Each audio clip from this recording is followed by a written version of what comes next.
Titisan dari Prabu Siliwangi generasi keempat itu mendakwakan Islam secara damai ke tengah masyarakat yang masih kental dengan animisme sekitar abad ke-15.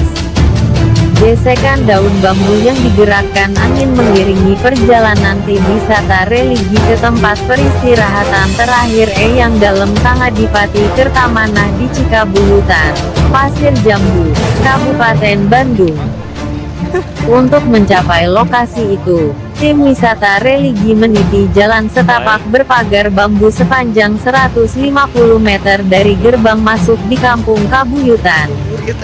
Sebelum tiba ke makam waliullah tersebut, akan kita temui 4 makam para sahabat yang setia menemani dakwah beliau. Mulai dari Eyang Geleng Pangacingan, Eyang Jaga Satru, Eyang Kumis Berem, kemudian Eyang Mangkubumi yang letak makamnya berdampingan dengan makam Eyang Dalem Sanggadipati Kertamanah. Makam Eyang tak ditutupi oleh kelambu, hanya ada bebatuan berukuran sekepalan tangan dan sebuah batu nisan yang menandakan bahwa di situ terdapat makam. Makam para sahabatnya pun tak jauh berbeda. Juru kunci makam Karomah Kabuyutan, Utar Mutar, 67, bercerita bahwa Eyang Dalem Sanggadipati Kertamanah berada pada masa perjuangan para wali Songo pada ke-15. Hanya, walau berdarah ningrat, beliau tak segan untuk turun langsung kepada masyarakat.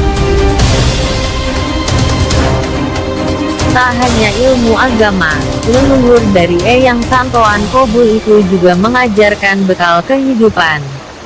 Beliau itu istilahnya wali di lapangan.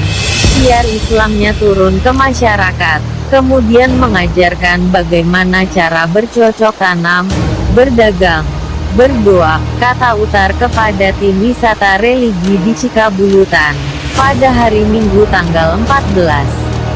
Eyang, ungkap Utar, tak segan untuk menyiarkan Islam kepada para bandit atau penjudi secara damai.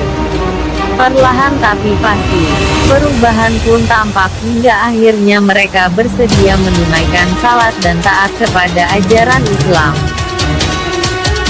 Hal itu bisa dilihat dari peziarah yang datang dari berbagai daerah, tak hanya dari kawasan Bandung Raya. Bahkan peziarah dari Malaysia pun pernah datang ke sana. Banyaknya yang datang itu malam Senin atau malam Jumat, katanya. Dalam rute menuju makam Eyang, Anda akan melewati sebuah jalur yang di kiri dan kanannya terlihat kedua sungai tersebut dari ketinggian 30 meter. Di sini juga ada musala sebelum menuju makam Eyang. Air untuk berwudunya berasal dari mata air dan sering juga dipakai warga jika air sungai Cisondari keruh akibat hujan besar, katanya. Disarankan, ucap Utar, bagi peziarah untuk berwudu terlebih dahulu sebelum memasuki makam dan dilarang merokok.